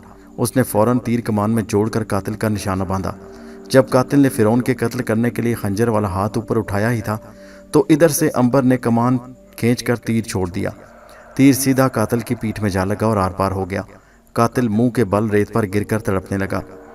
अंबर टीले की ओट से निकलकर फिरौन के करीब आ गया। फिरौन को अभी तक कोई खबर न थी कि उस पर कातिलाना हमले की भरपूर कोशिश की गई। उसने इबादत से फारिग होकर अंबर को और एक सिपाही को जमीन पर मरे हुए देखा तो पूछा, इसको किसने मारा है? अंबर ने झुककर 3 बार सलाम किया और सारा मामला खोलकर बयान कर दिया। फिरौन को जब मालूम हुआ कि अंबर ने उसकी जान बचाई है तो वो बहुत खुश हुआ। उसने अंबर का हाथ थाम कर कहा, तुमने मेरी जान बचाई है नौजवान, बोलो तुम क्या मांगते हो? तुम जो मांगोगे मैं तुम्हें दूंगा, इसलिए कि मैं मिस्र का बादशाह फिरौन हूँ। अंबर ने एक बार फिर झुककर अदाब किया और कहा, आपका दिया हुआ मेरे पास बहुत कुछ है जहाँपना। रब का शुक्र है कि मैं इत्तेफाक से टहलता इधर आ निकला और आपकी जान बच गई। फिरौन अखनातून ने आसमान की तरफ उंगली उठाकर कहा, जिंदगी और मौत सिर्फ खुदा के हाथ में है। वही इंसानों को जिंदगी अता करता है, वही मौत। उसने मुझे मौत से बचाना चाहा और तुम्हें मेरे पास तीर कमान लेकर भेज दिया। तुम्हारा नाम क्या है? अंबर जहाँपना। तुम क्या करते हो? मैं हकीम हूँ जहाँपना, जड़ी बूटियों से बीमारों का इलाज करता हूँ। ठीक है, आज से तुम हमारे शाही हकीम हो। क्या तुम्हें ये ओहदा कबूल है? अंबर इसी मौका की तलाश में था। झट कोर्निश बजाकर बोला, इससे बढ़कर मेरी इज्जत अफजाई और क्या होगी जहाँपना। मैं आपकी खिदमत करके फ़ख्र महसूस करूँगा। फिरौन ने अपनी अंगूठी उतारकर अंबर को देते हुए कहा, सुबह तुम महल में आ जाना। ये अंगूठी बगैर किसी रुकावट के मेरे पास तुम्हें पहुँचा देगी। फिरौन अखनातून रथ पर सवार होकर महल की तरफ चल दिया। अंबर थोड़ी देर वहाँ खड़ा सिपाही की लाश को देखता रहा। फिर उसे ख्याल आया कि उसका वहाँ ज़्यादा देर ठहरे रहना ठीक नहीं, क्योंकि हो सकता है जिस शख्स ने उस सिपाही को फिरौन के कत्ल के लिए भेजा है वो यहाँ पहुँचाने वाले हों। अंबर वहाँ से हट गया और रेत के ऊंचे टीलों में से गुजरता दरिया के किनारे से होकर अपनी हवेली में आ गया। हवेली में आकर वो बाकी सारी रात इस वाक़े पर सोचता रहा। ये उसकी खुशबख्ती थी कि फिरौन ने खुद उसे शाही तबीब के ओहदे पर फायज कर दिया, जबकि उसकी समझ में नहीं आ रहा था कि वो महल में किस तरह दाखिल हो। और वो बड़ी बेचैनी से सुबह का इंतज़ार करने लगा। फिरौन मिस्र अखनातूर का दरबार लगा था। फिरौन की सवारी अभी नहीं आई थी। उसका सोने का आलीशान तख्त अभी खाली था। तख्त के ऊपर सोने का छतर पड़ा हुआ था जिसमें निहायत कीमती हीरे जवाहरात जड़े थे। 2 स्याह फाम हबशी बाज के सफ़ेद परों के बड़े बड़े मोर छल लिए अदब से खड़े थे। दरबार में सारे दरबारी, अमीर, वज़ीर, फ़ौज के आला अफसर, दूसरे मुल्कों के सफ़ीर, पुजारी, सियासतदान, दानिश्वर और मुल्क के चुने हुए लोग शाही लिबास पहने सोने चांदी की ज़रनिगार कुर्सियों पर बैठे बादशाह की आमद का इंतज़ार कर रहे थे। सिपा सलार कहरमान भी वहाँ शाही वर्दी पहने मौजूद था। उसके पास ही अंबर इंतहाई बेशकीमत लिबास में मलबूस दूसरे दरबारियों के साथ कुर्सी पर बैठा हुआ था। फिरौन अखनातून के अहद में मिस्र ने बड़ी तरक्की की थी और वो दौरे मिस्र की कदीम तहजीब के अरूज का दौर था। बड़े बड़े अहराम मिस्र तामीर हो चुके थे। मुल्क में खुशहाली थी। लोग मेहनत से काम करते थे। दरिया नील पर बंद मारकर सैलाब की तबाहकारियों को रोक लिया गया था। दुनिया के हर महज़ब मुल्क का सफ़ीर फिरौन मिस्र के दरबार में मौजूद था। अखनातून ने कई मुल्कों को फतह करके अपनी सल्तनत को बहिरे रोम के साहिलों तक बढ़ा लिया था। उस वक्त मिस्र की हुकूमत दुनिया की सबसे बड़ी हुकूमत थी। फिरौन का दरबार का शान और शौकत देखकर महसूस होता कि ये दुनिया के सबसे बड़े शहनशाह का दरबार है। दरबार के दरो दीवार से दबदबा, रोब, अजमत और शौकत टपकती थी। कहर ज़मान को पता चल गया था कि अंबर उसके भेजे हुए सिपाही को हलाक करके और फिरौन की जान बचाने के सिले में दरबार में दाखिल हुआ है। उसे इस बात पर कि अंबर उसके भेजे हुए सिपाही को हलाक और फिरौन की जान बचाने के सिले में दरबार में दाखिल हुआ है, इस बात का उसे बड़ा सदमा था कि उसके जिगरी दोस्त की वजह से उसकी साजिश नाकाम हो गई। अगर उस रात अंबर सिपाही को हलाक न करता तो आज अखनातून की जगह सिपा सलार कहरमान मिस्र के तख्त पर बैठा होता। लेकिन वो अंबर को कुछ कह नहीं सकता था। फिर भी ये सदमा उसके दिल पर नक्श हो गया और वो अंबर से नफरत करने लगा। अंबर को दरबार में शाही हकीम का मकाम हासिल करते देखकर उसकी नफरत में और इजाफा हो गया। मगर कहरमान ने दिल की बात दिल में रखी और अंबर की तरफ मुस्कुरा कर देख रहा था। बल्कि दरबार में दाखिल होते देखकर उसने अंबर को गले लगा लिया और मुबारकबाद दी। तुमने बहादुरी का काम किया है अंबर। फिरौन की जान बचाकर तुमने इसकी मोहब्बत और खुशनुदी हासिल कर ली है। मेरी दुआएं तुम्हारे साथ रहेंगी। तुम बहुत तरक्की करोगे। शुक्रिया कहरमान, तुम मेरे जिगरी दोस्त हो। इस वक्त अगर तुम्हें खुशी नहीं होगी तो फिर किसी होगी। मैं तुम्हारी दुआओं के लिए तहे दिल से शुक्रगुजार हूँ। इसके बावजूद अंबर का दिल भी कहरमान की तरफ से साफ नहीं था। उसे मालूम था कहरमान उससे नाराज़ है, क्योंकि इसने फ़िरौन की जान बचाकर कहरमान के मंसूबे पर पानी फेर दिया, लेकिन ऊपर से वो भी कहरमान से खंदा पेशानी के साथ पेश आ रहा था। इतने में दरबार का ऐलान हुआ। अखनातून फ़िरौन दरबार में दाखिल हुआ। मलका नफरीती उसके साथ थी। इससे पहले दरबारियों को हुक्म था कि वो बादशाह को सजदा करें, लेकिन फ़िरौन अखनातून ने उन्हें ऐसा करने से मना कर दिया। दरबार में सन्नाटा तारी हो गया। फ़िरौन और मलका पेश कीमत सोने के तारों में मढ़ा हुआ शाही लिबास पहने, ताज पहने तख्त पर आकर बैठ गए। खादिम अदब से सर झुकाए खड़े थे। गुलामों ने मोर छल हिलाने शुरू कर दिए। दरबारी फ़िरौन का इशारा पाकर अपनी अपनी कुर्सियों पर बैठ गए। दरबार में गहरी खामोशी छा गई। उस वक्त कोई ज़ोर से भी सांस लेता हो तो उसकी अभी आवाज़ आती। वज़ीर दरबारी ने आगे बढ़कर तख्त को बोसा दिया और कहा, मलका नोबिया की जानिब से हजूर की खिदमत में तहफ़ पेश किए जाते हैं। इसके साथ ही शूरा और सोडानी गुलाम सरों पर सोने चांदी के तश्त लिए आए और बादशाह अखनातून की खिदमत में रखते हुए। उसके अलावा ये तश्त चीन के सिल्क, सूडानी के स्याह चीतों की खालों, बहिरा रोम के उदो अंबर, यमन के सच्चे मोतियों, समरकंद के स्याह हिरन की कस्तूरी, अफ्रीका के जवाहरात और गोलकंडा के जमुर्द और नोबिया के कानों से निकले हुए सोने के सिक्कों से भरे हुए थे। इसके बाद सुमेरिया के शहनशाह की तरफ से हिंदी और बाबुली कनीज़ों का तोहफा पेश किया गया, जिसे अखनातून ने शुक्रिया के साथ वापस कर देने का हुक्म दिया। सुमेरिया के शहनशाह को हमारी तरफ से शुक्रिया का पैगाम देने के बाद कहा जाए कि हमने अपनी तमाम कनीज़ों को आज़ाद कर दिया, हमें इस किस्म के तोहफ़ों की ज़रूरत नहीं। सुमेरिया के सफ़ीर ने अदब से सर झुकाकर कहा, जो हुक्म शहनशाह। इसके अलावा शाम के सफ़ीर ने तोहफ़े पेश करने चाहे तो अखनातून ने उसे मना कर दिया और कहा कि उस नौजवान को पेश किया जाए जिसने कल रात सहरा में हमारी जान बचाई थी। दरबार में एकदम सन्नाटा छा गया। सिपा सालार कहरमान का चेहरा जर्द पड़ गया। बड़े पुजारी अरशमस का भी रंग उड़ गया। उन्हें यूं महसूस हुआ जैसे फ़िरौन पर उनकी साजिश का राज खुल गया है और अभी वो उन दोनों के कत्ल का हुक्म दे देंगे। कहरमान ने सोचा कि अगर उसके कत्ल का हुक्म दिया गया तो वो उसी वक्त आगे बढ़कर फ़िरौन को कत्ल कर देगा और तख्त पर कब्जा कर लेगा, फिर जो होगा देखा जाएगा। कहरमान एक दलेर सिपा सलार था, उसमें ऐसा कर गुजरने की जुर्रत थी। वज़ीर दरबार ने असा फर्श पर मारते हुए कहा, नौजवान अंबर को शहनशाह के हजूर पेश किया जाए। दरबारियों की कतार में से एक कुर्सी पर से अंबर उठा और फ़िरौन के सामने आकर 3 बार अदब से सर झुकाकर खड़ा हो गया। फ़िरौन ने कहा, हमें मालूम है कि हमारे खिलाफ कुछ लोगों ने महज इसलिए साजिश की और हलाक करने की कोशिश की कि हमने मुल्क से जहालत दूर करने के लिए एक खुदाए बुजुर्ग की परस्तिश का हुक्म सादर किया है। हमने अपने मुल्क, अपनी कौम और मज़हब को गुनाह से बचाया है। हमने एक नेक कदम उठाया, हम इससे पीछे नहीं हटेंगे। खुदा को हमारी ज़िंदगी मंजूर थी, उसने हमें इस नौजवान को भेजकर बचा लिया। हम इस नौजवान से खुश हैं और आज भरे दरबार में ऐलान करते हैं कि आज से अंबर हमारा शाही हकीम होगा। इस ऐलान के साथ ही खिदमतकारों ने ज़ोर ज़ोर से तालियां बजाकर अंबर के शाही हुकीम बनने का ऐलान पूरा कर दिया। फ़िरौन ने अपने गले से हीरों का, मोतियों का बड़ा ही कीमती हार उतारकर अंबर के गले में डाल दिया। ये हमारी तरफ से तुम्हें इनाम है। आज से तुम हमारे दरबार के आला ओहदे पर मामूर हो। तुम शाही ख़ानदान का इलाज करोगे। इसके अलावा तुम हमारे दोस्त भी हो। अंबर ने हाथ बांध कर अर्ज़ की, शाह मुअज़्ज़म, आपने मुझे जिस इज़्ज़त से नवाजा है मैं उसके लिए आपका ममनून हूँ। खुदा ने चाहा तो मैं इस खिदमत पर पूरा उतरूँगा। फ़िरौन ने ऐलान किया, दरबार बर्खास्त किया जाए। मलका नफरीती उस वक्त अंबर को बड़े गौर से देख रही थी। उसकी ममता ने एक बार फिर जोश मारा।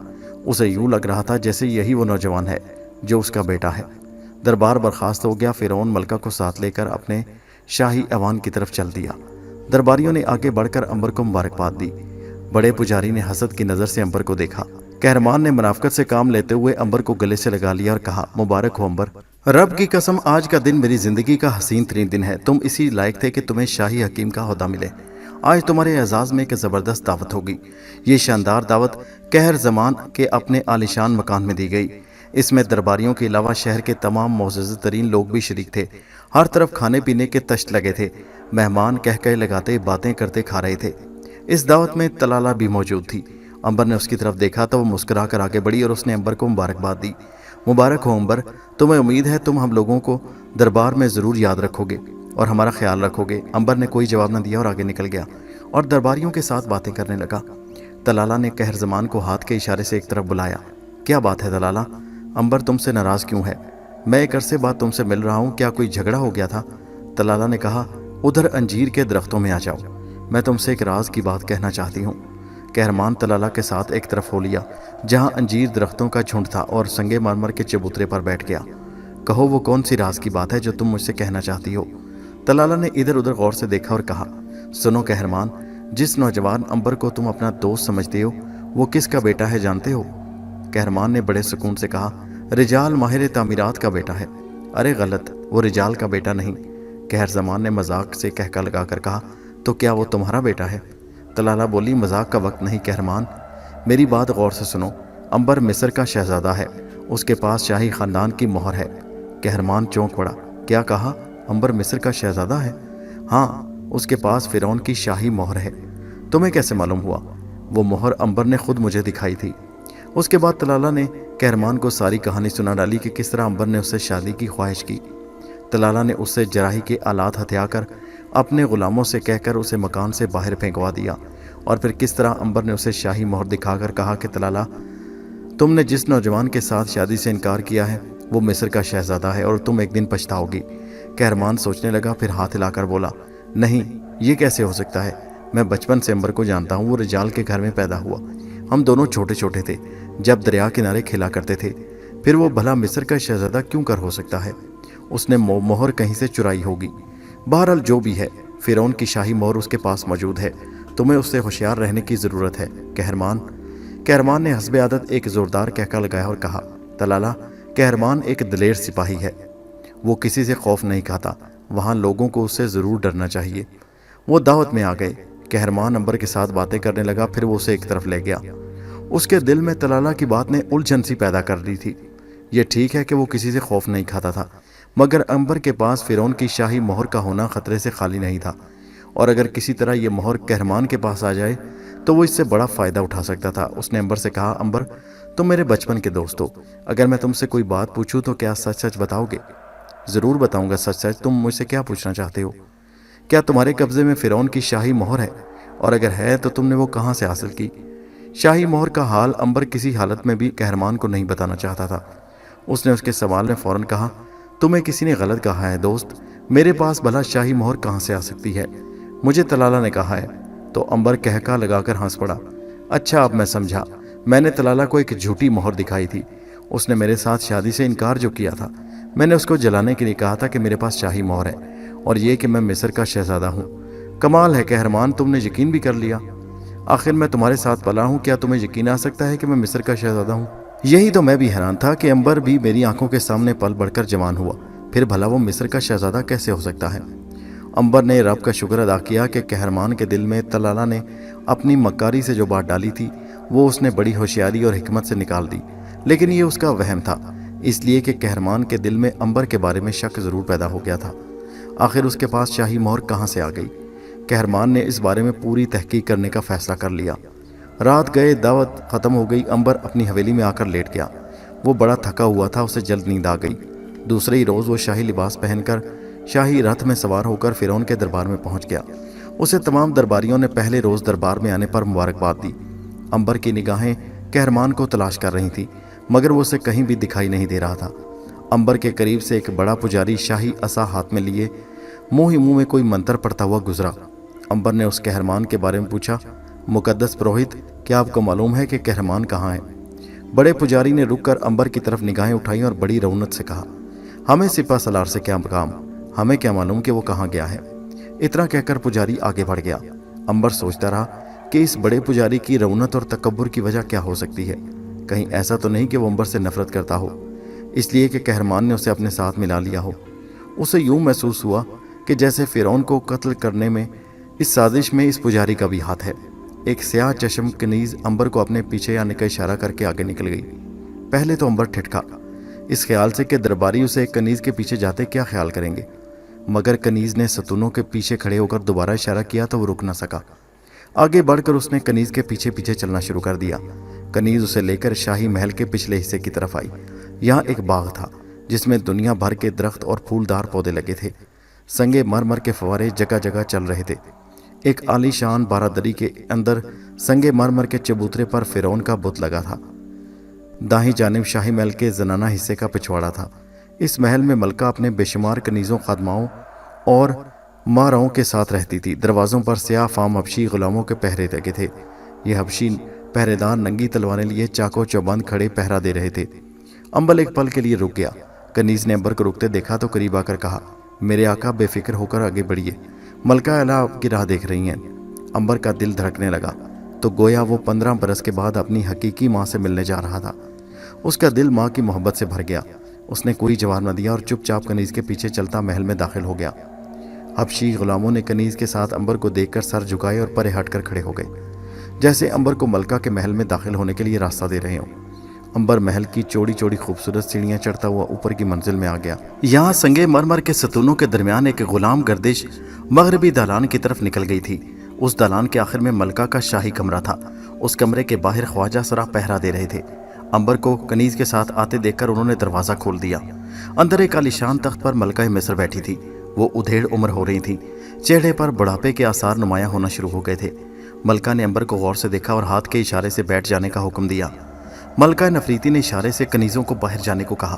कनीज़ सर झुकाकर शाही उजले से बाहर निकल गई। अब कमरे में माँ बेटा दोनों अकेले थे। मलका ने अंबर को पास बिठाया और कहा, अंबर, क्या तुम्हें यकीन है कि तुम रिजाल के बेटे हो? अंबर ने एक नज़र मलका अपनी माँ को देखा। उसकी आंखों में आंसू आ गए। उसका दिल माँ के कदमों पर निछावर होने को बेताब था। उसने सर झुका लिया। मलका ने उसकी आंखों में आंसू देख लिए थे। उसने अंबर के सर पर हाथ रख दिया। अंबर ने अपने खून में माँ की ममता को महसूस किया। उसने आंसू भरी पलकें उठाकर कहा, मलका आलिया, मुझे दरवेश अनातुल ने बताया है कि मैं एक नन्ही सी कश्ती में दरियाए नील की मौजों पर बहता चला जा रहा था कि एक सुबह मेरे माँ बाप ने मुझे वहाँ से उठा लिया और घर लाकर परवरिश की। मलका की पलकों पर आंसुओं के सितारे लरसने लगे। उसने कहा, उस कश्ती में एक शाही मोहर भी थी। वो मोहर मेरे पास मौजूद है मलका आलिया। मेरा बाप मरते वक्त वो मुझे दे गया था और एक ख़त में ये लिख कर गया था कि मैं उसका बेटा नहीं बल्कि मिस्र के शहजादे में से हूँ। अंबर ने शाही उबाक की जेब में से बाप का ख़त और शाही मोहर निकालकर मलका के सामने रख दी। मलका ने ख़त को गौर से पढ़ा, फिर शाही मोहर को देखा और मेरे बेटे कहकर अंबर को अपने सीने से लगा लिया। दोनों माँ बेटे की आंखों से आंसुओं की नदियाँ बह रही थीं। 15 बरस के बाद माँ और बेटे का मिलाप हुआ था। वो कितनी देर एक दूसरे के पास बैठे ममता भरी बातें करते रहे। मेरे बेटे, अगर तेरे बाप ने तुम्हें कत्ल करने का हुक्म ना दिया होता तो मैं कैसे अपने से जुदा करती। मैंने कलेजे पर पत्थर बांधकर तुम्हें दरिया के सुपुर्द किया। मैंने अपने रब के हुजूर दुआ की कि वो तुम्हारी रखवाली करे और तुम्हें जल्द मुझसे मिला दे। रब ने आज मेरी दुआ कबूल कर ली। आज का दिन मेरी ज़िंदगी का सुनहरी दिन है, खुशकिस्मत दिन है। मेरे जिगर का टुकड़ा फिर मुझसे आन मिला। अंबर ने अपनी माँ का हाथ अपनी आंखों पर लगाते हुए कहा, माँ, मैं अपने आप को खुशकिस्मत समझता हूँ कि इतने अरसे के बाद तुमसे आ मिला। अगर मेरा बाप जिंदा होता तो मैं कभी अपनी माँ से ना मिल सकता। मलका ने उसी वक्त शारमीन को तलब किया। शारमीन भी उधेड़ उम्र हो चुकी थी। वो अंदर आई तो मलका ने कहा, शारमीन, ये मेरा बेटा अंबर है। तुमने ही इसे कश्ती में सवार करवाया था जब इसकी उम्र बमुश्किल 1 दिन थी। क्या वही नाक नक्शा नहीं है मेरे बच्चे का? शारमीन ने कहा, मलका आलिया, मैं तो पहले ही आपसे कहती थी कि अंबर आप ही का बेटा है। इसकी आंखें नीली हैं और आपके बच्चे की आंखें भी नीली थीं। और फिर शाही मोहर सिवाय आपके बच्चे के और किसी के पास नहीं हो सकती। शारमीन, अंबर मुझे मिल गया, मेरा बेटा मुझे मिल गया। अगर मैं अपने बेटे को देखे बगैर मर जाती तो मेरी रूह को कभी सुकून ना मिलता। अब मैं आराम से मरूंगी। अंबर ने अपनी माँ का हाथ थाम कर कहा, ऐसा ना कहो माँ, मैं तुम्हें हरगिज़ मरने नहीं दूंगा। मलका ने सर्द आह भर कर कहा, तुम्हें क्या मालूम कि मेरे और फ़िरौन मिस्र अखनातून के कत्ल के लिए दरबार में कैसी कैसी घिनौनी साजिशें हो रही हैं। अखनातून भोला भाला फ़िरौन है। दरबार के अक्सर लोग उसके खिलाफ हो गए हैं। बड़ा पुजारी सिपा सलार के साथ मिलकर बगावत का मंसूबा बना रहा है। अंबर ने कहा, मुझे इसकी खबर है मलका आलम। फिर तुम क्या कर सकते हो बेटा? दरअसल हम सब को मिलकर इस साजिश को नाकाम बनाना है। कहरमान एक ज़बरदस्त चाल चल रहा है। उसका इरादा फ़िरौन मिस्र और मुझे कत्ल करके तख्त पर ज़बरदस्ती कब्ज़ा हासिल करने का है। वो अपने नापाक इरादों में कभी कामयाब नहीं हो सकेगा माँ। मैं उसका मुकाबला करूँगा। आप उसका मुकाबला करेंगे, हम सब मिलकर उसका मुकाबला करेंगे। बड़ा पुजारी और फ़ौज का बहुत बड़ा हिस्सा उसके साथ है अंबर। फिर क्या हुआ माँ, हम हर हालत में कहरमान के नापाक अज़ाइम को खाक में मिलाएंगे, उसका मुकाबला करेंगे। मलका नफरीती ने अपने बेटे, अपने शहजादे का माथा चूम कर कहा, तुम वाकई मेरे बहादुर बेटे हो अंबर। तुम एक दलेर और जुर्रतमंद शहजादे हो। मैं जानती हूँ तुम अपने माँ बाप के तख्तो ताज और इज़्ज़त पर आँच ना आने दोगे, मगर तुम कहरमान और बड़े पुजारी की ताकत का गलत अंदाज़ा लगा रहे हो। उन दोनों के दरबारियों की एक बड़ी तादाद को अपने साथ मिला रखा है। ان کا مقابلہ کرنے کے لیے ہمیں بڑی ہوشیاری اور سیاست سے کام لینا پڑے گا۔ تم مجھے جیسا حکم کرو میں تیار ہوں ماں۔ میرے خیال میں ہمیں چھوٹے پجاری اور وزیر دربار کو ساز بار کر کے اپنے ساتھ شامل کرنا ہوگا۔ یہ وہ لوگ ہیں جو قہرمان اور بڑے پجاری کے خلاف بڑی آسانی سے صف آرا ہو جائیں گے۔ یہ میرا کام ہے، میں آج ان دونوں کو الگ الگ بلا کر ان سے بات کرتی ہوں۔ آخر انہیں کیا پڑی ہے کہ وہ سپہ سالار اور بڑے پروہت کے خلاف کو لیں گے محض۔ میں وزیر دربار نے بیٹے کو سپہ سالار بنا دوں گی اور چھوٹے پجاری بڑے پروہت کا درجہ دے دوں گی۔ میرے خیال میں یہ حکمت عملی مناسب رہے گی، ملکہ نے سوچ کر کہا۔ ایک بات کا ہمیں خاص خیال رکھنا ہے، ابھی دربار میں کسی پر یہ راز نہیں کھلنا کہ تم شہزادے اور مجھ سے مل چکے ہو، اسی لیے میں نے تمہیں آج بڑے خفیہ طریقے سے محل میں بلوایا ہے۔ ایسا ہی ہوگا ماں۔ اب میرے بیٹے تم جا سکتے ہو، کل شام تم مجھ سے ملنے آنا، میں تمہارا انتظار کروں گی۔ جو حکم ملکہ عالیہ۔ عنبر ماں کے قدموں کو ہاتھ لگا کر واپس آ گیا۔ تھوڑی دیر بعد دربار لگا۔ فرعون مصر، اخناتون اور ملکہ نفریتی نفریوں کے شور میں تخت پر آ کر جلوہ افروز ہوئے۔ دربار میں فرعون نے دوسرے اعلیٰ درباریوں کے ساتھ عنبر کو بھی کرسی پیش کی اور ضروری کارروائی کے بعد دربار برخاست ہو گیا۔ اس دوران میں ملکہ نفریتی نے عنبر کی طرف دو ایک بار بڑے غور سے دیکھا، جیسے اسے کہہ رہی ہو میرے بیٹے ابھی کسی پر ماں بیٹے کے ملاپ کا راز نہ کھلے۔ دربار برخاست ہونے کے بعد قہرمان نے عنبر سے ادھر ادھر دو تین باتیں کی اور رخصت لے کر شاہی مہمان خانے کی طرف چلا گیا۔ شاہی مہمان خانے کے باہر انجیر کے درختوں کے جھنڈ میں پجاری اور فرعون کا ایک خاص ملازم ایک رتھ پر بیٹھے قہرمان کا انتظار کر رہے تھے۔ قہرمان اسے ساتھ لے کر قلعے کی طرف روانہ ہوا۔ قلعے کے شمالی برج کے نیچے ایک پرانے اہرام کے کھنڈر میں انہوں نے اپنی خفیہ ملاقات شروع کر دی۔ اس ملاقات میں یہ طے پانا تھا کہ کس وقت آج رات فرعون مصر اور ملکہ مصر کو ہلاک کر دیا جائے۔ میرے خیال میں آدھی رات کے بعد انہیں زہر دے کر مار ڈالنا چاہیے۔ یہ رائے بڑے پجاری نے دی۔ قہرمان سوچنے لگا، وہ ایک ہی وقت میں دونوں کو ہلاک کرنے کے حق میں تھا اور اس کے لیے رات کے شروع کا حصہ اس کے خیال میں بے حد موزوں تھا۔ اس نے فرعون کے خاص ملازم کو سونے کے سکوں کی ایک تھیلی دیتے ہوئے کہا، یہ لو اپنا انعام اور کام خوش اسلوبی سے ختم کرنے کے بعد تمہیں ترقی دے کر دروغہ مطبخ بنا دیا جائے گا۔ تمہارا یہ کام ہے کہ رات کو جب بادشاہ اور ملکہ کھانا کھانے بیٹھیں تو تم سب کی آنکھیں بچا کر صرف بادشاہ اور ملکہ کے کھانے میں یہ زہر ملا دو۔ یہ زہر پھیکا ہے اور اس کا اثر ایک پل کے اندر اندر ہو جاتا ہے۔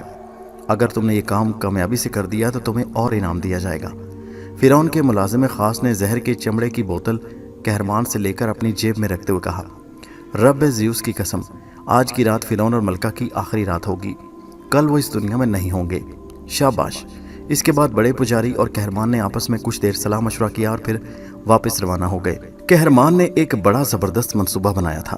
فرعون کی حکومت کا تختہ الٹنے کے لیے ایک بہت بڑی سازش تھی اور خوفناک بھی۔ قہرمان کا منصوبہ یہ تھا کہ فرعون اور ملکہ کے ہلاک ہوتے ہی فوراً ان کی موت کا اعلان کر کے تخت پر قبضہ حاصل کر لیا جائے، ملک کی تمام سرحدیں بند کر دی جائیں، غیر ملکی سفیروں کی حویلیوں کے باہر پہرا لگا دیا جائے اور فرعون کے حامیوں کو سورِ عام قتل کر دیا جائے۔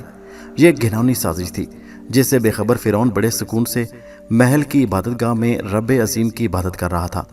وہ بڑے عجز و انکسار کے ساتھ دونوں ہاتھ آسمان کی طرف اٹھائے سر جھکائے دعا مانگ رہا تھا۔ دوسری طرف ملکہ نفریتی اپنے خوابگاہ میں خرطوم کے ریشمی پردوں کے پیچھے دو عنبر کی خوشبوؤں میں آرام دہ مسہری پر بیٹھی شارمین کے ساتھ باتیں کر رہی تھی اور خراسانی ہرن کی اون کے بنے ہوئے دھاگے سے بنائی بھی کر رہی تھی۔ ملکہ نفریتی نے شارمین کو سارے راز سے آگاہ کر رکھا تھا۔ اس نے وزیر دربار اور نائب پجاری کو بلا کر ان سے ساری بات طے کر لی، انہیں تیار کر لیا کہ وہ قہرمان اور بڑے پجاری کے خلاف ہر قسم کی سازش میں ان کا ساتھ دیں۔ دونوں درباری ملکہ کے سامنے سر جھکا کر راضی ہو گئے، مگر قسمت ملکہ کے ان تمام منصوبوں پر مسکرا رہی تھی۔ جوں جوں شام کے کھانے کا وقت قریب آ رہا تھا، ملکہ کی موت کا وقت بھی قریب آتا جا رہا تھا۔ رات کا کھانا فرعون، اخناتون اور ملکہ نفریتی ہمیشہ مل کر کھاتے تھے۔ حسب معمول جب رات کے کھانے کا وقت آیا تو کنیزوں نے سونے کی سلکچی لا کر ملکہ مصر کے ہاتھ دھلائے اور انہیں کاشان کی ریشمی شال سے پونچھ کر خشک کیا۔ پھر ملکہ کے بالوں میں کمل کے سفید پھولوں کا گجرا سجایا اور اس کی ریشمی ابا تھام کر کھانے کے کمرے کی طرف چل پڑی۔ کھانے کے کمرے میں ایک طرف سے ملکہ مصر اور دوسری طرف سے فرعون مصر داخل ہوا۔ دونوں ایک جگہ پہنچ کر ایک دوسرے کے ساتھ مل گئے۔ درمیان میں سونے چاندی کی تشتریوں میں قسم قسم کے کھانے سجے ہوئے تھے۔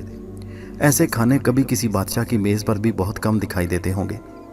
دنیا کا کوئی ایسا پرندہ نہیں تھا جس کا بھنا ہوا گوشت وہاں موجود نہ ہو۔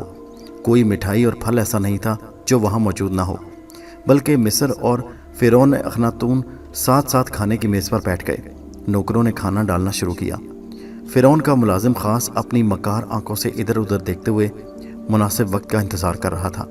उसे अच्छी तरह मालूम था कि बादशाह और मलका को सूडान के स्याह अंगूरों का रस बहुत पसंद है और खाने के बाद वो अंगूर के रस का एक एक गिलास ज़रूर पीते हैं। उस मुलाजिम ख़ास ने जहर उसी वक्त के लिए बचा कर रखा था।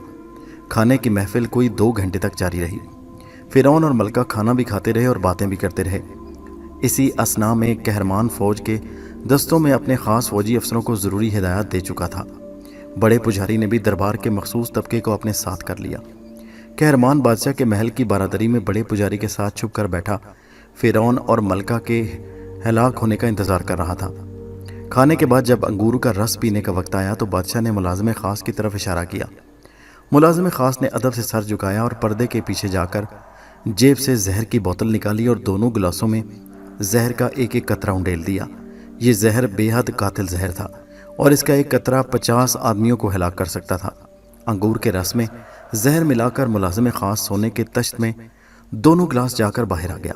झरोके की जालियों में से बड़ा पुजारी और कहरमान ये सारा मंजर देख रहे थे। जूं जूं फ़िरौन और मलका की मौत की घड़ी करीब आ रही थी, उनके दिल की धड़कनों की रफ्तार तेज़ होती जा रही थी। जब उन्होंने मुलाजिम ख़ास को अंगूर का रस बादशाह और मलका की तरफ बढ़ाते देखा तो दम बखुद से होकर नतीजे के सामने का इंतज़ार करने लगे। एक पल के अंदर नतीजा उनके सामने आने वाला था। कहरमान एक पल के बाद मिस्र का बादशाह बनने वाला था, शाही तख्तो ताज का मालिक बनने वाला था। मलका और फ़िरौन अखनातून ने अंगूर के स्याह मीठे मगर जहर आलूद रस के गिलासों को हाथ में थाम कर एक दूसरे की तरफ मुस्कुरा कर देखा और कहा, उसे घटाघट पी गए, इससे बेखबर के उनके गिलासों में बड़ा मोहलिक जहर था। बादशाह और मलका ने उसके गिलास होंठों से लगाए थे कि मुलाजिम ख़ास फौरी दूसरी कमरे में रपोश हो गए। जूं ही रस के गिलास खाली हुए, बादशाह और मलका की तबीयत ख़राब होने लगी। उन्होंने एक दूसरे की तरफ तअज्जुब से देखा मगर अब कुछ नहीं हो सकता था। कातिल जहर मैदे में जाकर अपना काम कर चुका था। उनके माथों पर पसीना आ गया। उन्होंने बोलना चाहा मगर ज़ुबान जैसे पत्थर की हो गई। उसने हिलने से इनकार कर दिया। मलका ने अपना हाथ फ़िरौन की तरफ फैलाना चाहा मगर वो हाथ उठ न सका। दोनों के चेहरे सब्ज हो गए, उनके जिस्म ठंडे पड़ गए और देखते ही देखते दोनों धड़ाम से नीचे बेशकीमत कालीन पर मुर्दा होकर गिर पड़े। उनके गिरते ही हर तरफ कोहराम मच गया। कनीज़ों और मुलाजमों की चीखें निकल गईं। नौकरों ने शोर मचाते इधर उधर दौड़ना शुरू कर दिया। हबशी गुलाम भाग कर अंदर आए। उन्होंने बादशाह को उठाना चाहा मगर बादशाह का जिस्म मर कर पत्थर का हो गया। इतने में नंगी तलवार हाथ में लिए सिपा सलार फौज कहरमान अंदर दाखिल हुआ और उसने आते ही ऐलान किया, खबरदार, अगर किसी ने अपनी जगह से हिलने की कोशिश की, फ़िरौन मर चुका है, आज से मैं फ़िरौन मिस्र हूँ। एक वफादार हबशी खंजर लेकर कहरमान की तरफ बढ़ा। कहरमान ने तलवार के एक ही वार से हबशी के 2 टुकड़े कर दिए। उसके बाद किसी को आगे बढ़ने की जुर्रत न हुई। कहरमान फ़ौरन शाही महल के दीवाने खास में आया। वहाँ फ़िरौन के कत्ल की खबर पहुँच चुकी थी और फ़िरौन के वफादार दरबारी शोर मचाते रहे। कहरमान ने आते ही बादशाह के हामी दरबारियों को कत्ल करना शुरू कर दिया। जब वो 10-11 दरबारियों को कत्ल कर चुका तो बाकियों ने हथियार डाल दिए। उधर फौज में सिपा सलार कहरमान के हामी अफसरों ने बादशाह के वफादार अफसरों को हलाक करके सारी फौज को ज़्यादा तनख्वाह का लालच देकर अपने साथ मिला लिया। बड़े पुजारी ने नायब पुजारी को कत्ल करने के बाद सारे पुरोहितों की हिमायत हासिल कर ली और ऐलान कर दिया कि फ़िरौन मर चुका और उनका पुराना मज़हब नए फ़िरौन कहरमान ने बहाल कर दिया है। कहरमान ने दरबार के वस्त में खड़े होकर अपने फ़िरौन होने का ऐलान कर दिया। सारे दरबार पर सन्नाटा छा गया। वो अपने सर पर सोने का ताज रखकर अपने वफादार फौजी सरदारों के साथ चबूतरे की तरफ बढ़ा और तख्त पर जाकर बैठ गया। फौजी सरदारों ने ज़ोर ज़ोर से नारे लगाए जिसका जवाब दरबारियों ने भी नारों से दिया। इसका मतलब था कि दरबार ने कहरमान को फ़िरौन तस्लीम कर लिया था। कहरमान फ़िरौन बनकर मिस्र के तख्त पर बैठ गया। उसने रातों रात अखनातून और मलका नफरीती की लाशों को एक बहुत कदीम बादशाह के एहराम में दफन करा दिया। अगले रोज़ अंबर सोकर उठा और महल की तरफ रवाना हुआ। आज उसे अपनी वालदा मलका के साथ मिलकर बहुत सी अहम बातों पर गुफ्तगू करनी थी। महल में आते ही उसे ये अंदोहनाक खबर मिली कि कहरमान ने साजिश करके उसके चाचा फ़िरौन और उसकी वालदा मलका को हलाक करने के बाद मिस्र के तख्तो ताज पर कब्ज़ा कर लिया है। ये खबर अंबर के लिए इंतहाई अफसोसनाक और हैरानकुन थी। वो खबर सुनकर बहुत हक्का बक्का रह गया, मगर सांप निकल चुका था, तीर कमान से निकल चुका था। वो सिवाय खामोश रहकर अपनी वालदा मलका और चचा का सोग मनाने के और कुछ नहीं कर सकता था, बल्कि खुले बद्दों कहरमान के आगे गम का इजहार भी नहीं कर सकता था। कहरमान ने फौज, पुजारियों और सारे अहले दरबार को अपने साथ मिला लिया। चंद एक दरबारी जो मकतूल फिरौन के हामियों में से थे, वो अभी कहरमान के सामने खामोश थे, इसलिए कि उसने अपने मुखालफों को रात ही रात में बड़ी बेदर्दी से कत्ल करवा दिया था। अंबर के नज़दीक उसके सिवा और कोई चारा न था कि कहरमान को फिरौन मिस्र बनने पर मुबारकबाद दे और खामोश रहकर मुनासिब वक्त का इंतज़ार करे। उसे अपनी वालदा के कत्ल का बेहद दुख था। उसका दिल खून के आंसू रो रहा था और वो कहरमान से अपनी माँ के कत्ल का बदला लेना चाहता था, मगर उस वक्त मजबूर और बेबस था। उसने अपने शदीद गम को दिल के अंदर दफन कर दिया और कहरमान को मुबारकबाद देने उसके खास महल में आ गया। कहरमान सोने के मेज़ पर शाही ताज एक तश्त में रखे उसे फातिहाना नज़रों से देख रहा था। उसने अपने पीछे किसी के कदमों की चाप सुनी तो झट तलवार निकालकर पलटा, मगर अपने सामने अंबर को देखकर ठिठक गया। उसके दिल में ख्याल आया कि वो भी तलवार के एक ही वार से अंबर का सर कलम कर दे, क्योंकि उसे यकीन हो चुका था कि अंबर मलका मिस्र का बेटा है, वो मिस्र का शहजादा है और फिरौन के तख्त का जायज़ वारिस है। हो सकता है वो कभी तख्त के लिए उसके खिलाफ कोई साजिश खड़ी कर दे, लेकिन फिर उसने ये सोच कर तलवार म्यान में कर ली कि कहरमान की ताकत के आगे अंबर की कोई हैसियत नहीं। उसने चेहरे पर बनावटी मुस्कुराहट से अंबर की तरफ हाथ बढ़ाया। अंबर ने भी चेहरे पर मसनूई मुस्कुराहट लाते हुए कहरमान का हाथ थामकर दबाया और कहा, मिस्र का तख्त मुबारक हो दोस्त। मुझे उम्मीद है कि तुम रियाया के लिए एक नेक दिल और हमदर्द बादशाह साबित होगे। लोगों की हमदर्दियां तुम्हारे साथ हैं, इसलिए कि अखनातून ने आवाम के मजहब को तबाह करने की कोशिश की, जिसको हरगिज़ बर्दाश्त नहीं किया जा सकता। कहरमान को अच्छी तरह एहसास था कि अंबर झूठ बोल रहा है। असल में उसे कहरमान के फिरौन बनने की कोई खुशी नहीं, बल्कि रंज है कि उसने उसकी वालदा मलका को हलाक करके तख्त पर कब्जा किया। मगर उसने अंबर पर अपने दिल की बात जाहिर न होने दी और कहका लगाकर सीना तान कर बोला, अंबर, मैंने अपने जोरे बाजू से मिस्र के तख्त पर कब्जा किया है। अखनातून ने लोगों के मजहब के खिलाफ जो संगीन जुर्म किया था, उसे उसकी सजा मिलकर रही। मैंने आवाम के पुराने मजहब को फिर से बहाल कर दिया। अब मंदिरों और घरों में और शाही इबादतगाहों में पुराने बुतों की पूजा होगी।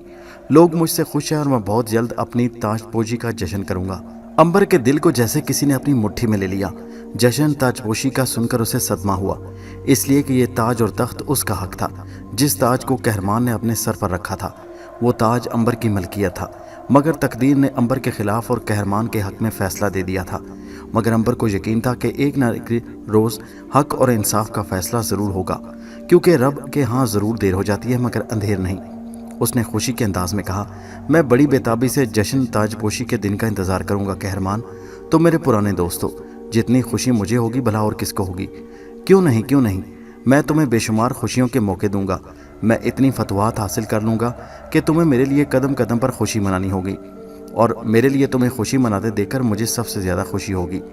अंबर अच्छी तरह समझ रहा था कि कहरमान उस पर चोट कर रहा है, उसे हसद की आग में जलाना चाहता है। उसके दिल को अंदर ही अंदर कचोके लगाने की था।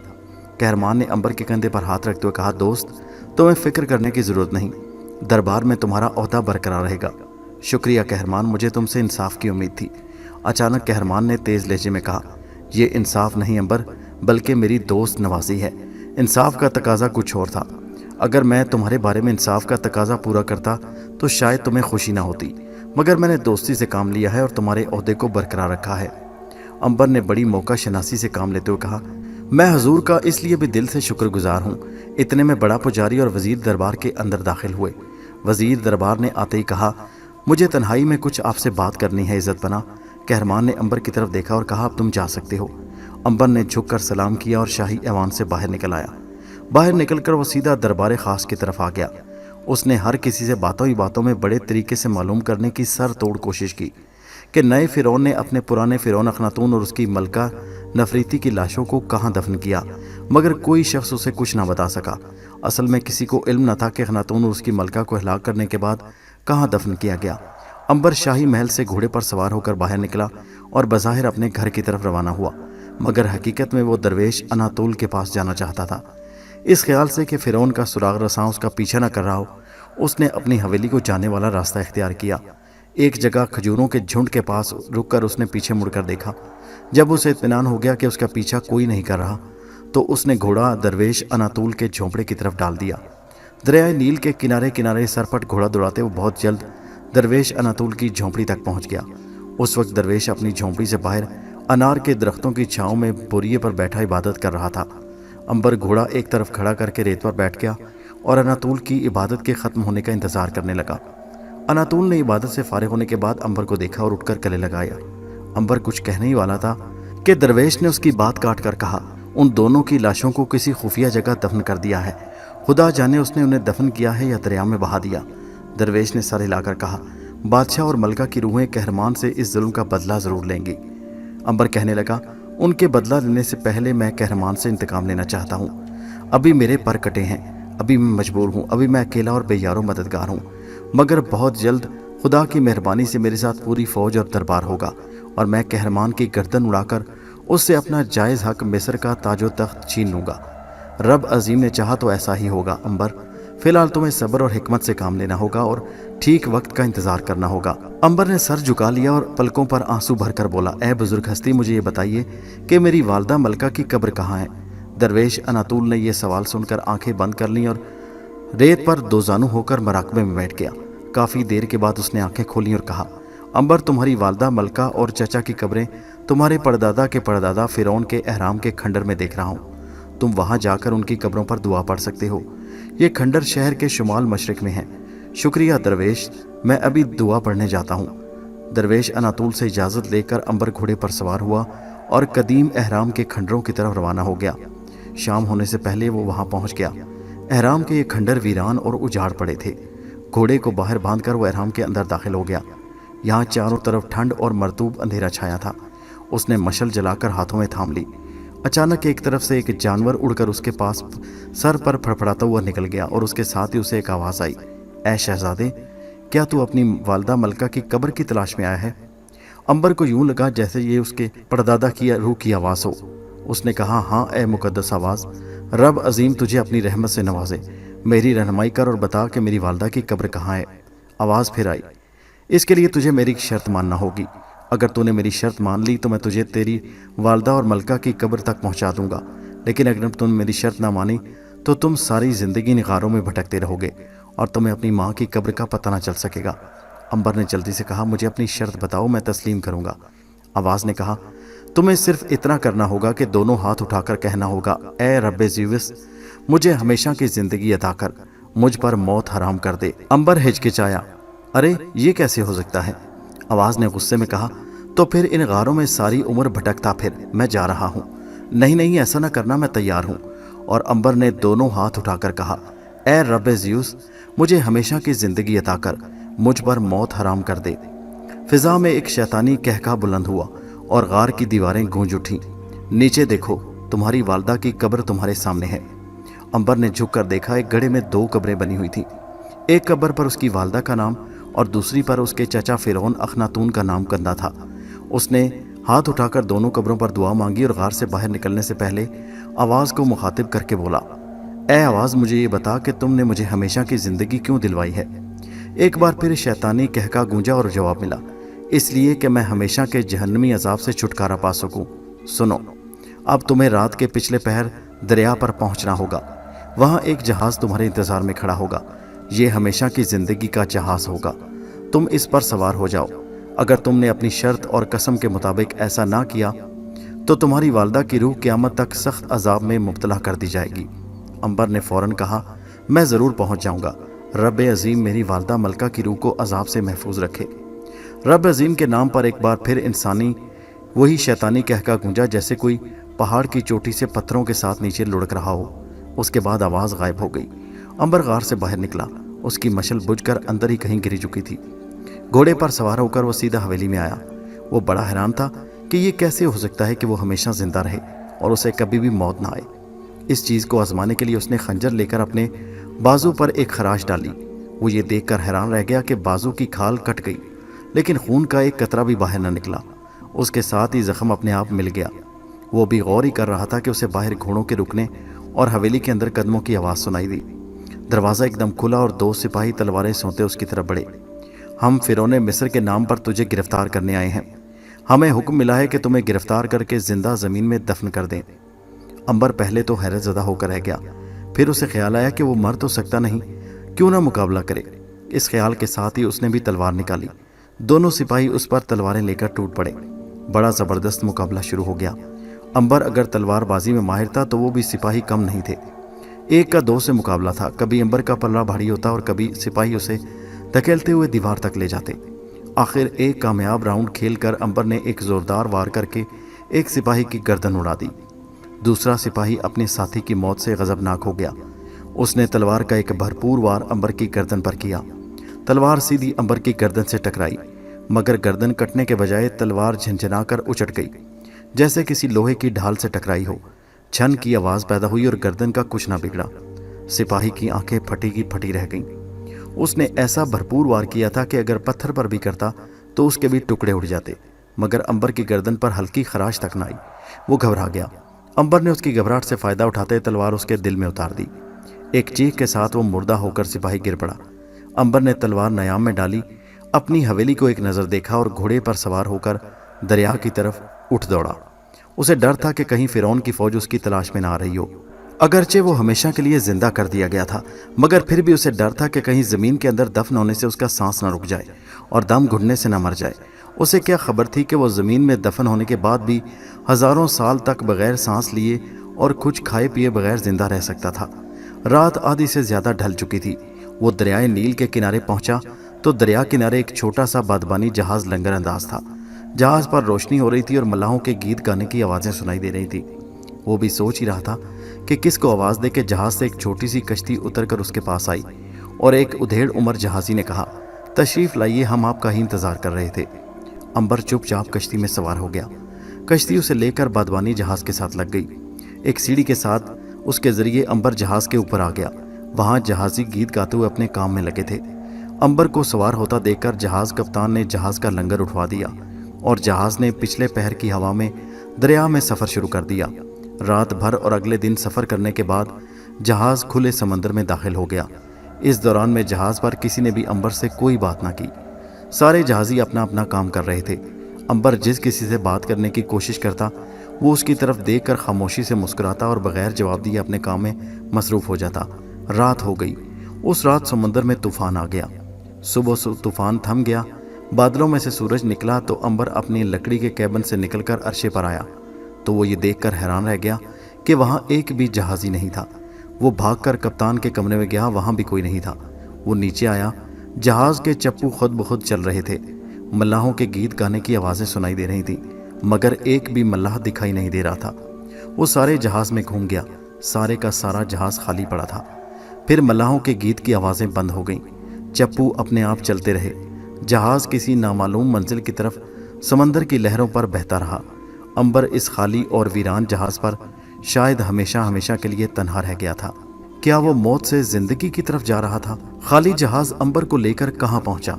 उसने फ़िरौन से कैसे इंतकाम लिया? ये सब कुछ इस कहानी के दूसरे हिस्से फ़िरौन की तबाही की वीडियो में देखिए, जिसका लिंक आपको इसी वीडियो के नीचे दस्तयाब होगा। दोस्तों, आपको कहानी कैसी लगी नीचे कमेंट में अपने कीमती राय का इजहार ज़रूर कीजिए।